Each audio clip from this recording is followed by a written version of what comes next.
Hello everyone, welcome to my mini vlog. এটা হচ্ছে উম, সেই দিন যেদিন আমি ফার্স্ট আমার চাকরিতে জয়েন করেছিলাম। অ্যান্ড সত্যি কথা বলতে I was very very nervous. আমি কোনো দিন এরকম কোথাও চাকরি করিনি বা কারো কাছে গিয়েও কোনো কাজ করিনি। সো আমি খুব খুব নার্ভাস ছিলাম, আর আমার কোনোদিন প্ল্যানিং ছিল না যে আমি চাকরি করব বা কোনো কিছু। বাট আমি দেখলাম আমার কাছে অনেক টাইম ছিল যেটা স্পেয়ার।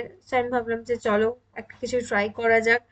অ্যাটলিস্ট আমার ট্রাই করা উচিত, অ্যাটলিস্ট একটা এক্সপিরিয়েন্স গেইন করা উচিত। তো সেই জন্য চলে গেলাম স্কুলে গিয়ে বসেছিলাম। আর দেখো এখানে আমি নিজের নার্ভাসনেসটা একটু কন্ট্রোল করার চেষ্টা করছিলাম। And day one was not that bad, it was good. Let's see what happens. বাড়ি এসে নিজের ইউজুয়াল কাজ, যেটার সাথে আমি খুব ফ্যামিলিয়ার, সেটা কিছুটা করে নিলাম। আর এটাতে আমি খুব মানে ফ্রিডম পাই আর কি, বিকজ এটা কারো কাছে নয়, এটা নিজের বাড়িতে।